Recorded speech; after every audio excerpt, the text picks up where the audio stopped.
வணக்கம், welcome back to the channel. மருத்துவமாக உணவு இன்னைக்கு என்ன பார்க்க போறோம் அப்படின்னா, ஒரு அட்டகாசமான ஆரோக்கியமான ஒரு ரெசிபி தான் பார்க்க போறோம். ஆமாங்க, முடவாட்டுக்கால் கிழங்குல சூப் வச்சு பார்த்துருப்பீங்க, சட்னி செஞ்சு பார்த்துருப்பீங்க, ஏன் குழம்பு வச்சு கூட பார்த்துருப்பீங்க. நாம இன்னைக்கு செய்ய போறது முடவாட்டுக்கால் கிழங்கு பாயாசம். வாங்க எப்படி செய்யறதுன்னு பார்க்கலாம். ஃபர்ஸ்ட் முடவாட்டுக்கால் ரா பவுடர் ஒரு 4 ஸ்பூன் அளவுக்கு எடுத்துட்டு தண்ணியில மிக்ஸ் பண்ணி ஒரு 20 மினிட்ஸ், மினிமம் 20 மினிட்ஸ் அளவுக்கு ஊற வச்சு எடுத்துக்கோங்க. முடவாட்டுக்கால் கிழங்கு என்னதான் நம்ம 4000 நோய்களுக்கு அருமருந்துன்னு நம்ம சொல்லிட்டே இருந்தாலும், இந்த அல்சர் இருக்கிறவங்கனால ரெகுலரா சூப் மாதிரிலாம் எடுத்துக்க முடியாது. அவங்க இந்த ரெசிபியை ட்ரை பண்ணி பார்க்கலாம்.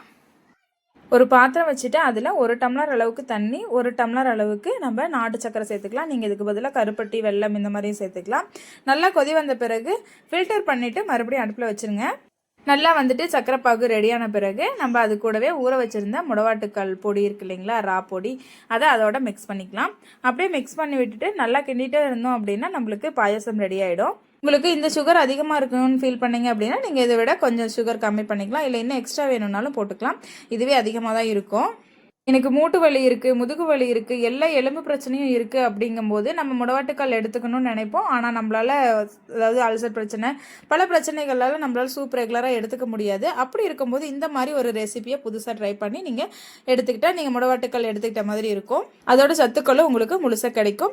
இப்போ நீங்கள் ஒரு பாத்திரத்தில் நெய் விட்டுட்டு அது கூடவே கொஞ்சம் முந்திரி சேர்த்துக்கலாம். முந்திரி சேர்த்து நல்லா கொஞ்சம் ப்ரௌன் கலர் ஆன பிறகு நீங்கள் நம்மளோட முடவாட்டுக்கால் கிழங்கு பாயாசத்தில் மிக்ஸ் பண்ணி விட்டுடலாம். சுகர் இருக்கிறவங்க இந்த பாயாசம் எடுத்துக்கிறத கொஞ்சம் அவாய்ட் பண்ணிக்கோங்க. தோசை மிக்ஸ், கஞ்சி மிக்ஸ் போலவே நம்ம கிட்ட முடவாட்டுக்கால் கிழங்கு பாயாசம் மிக்ஸும் இருக்கு.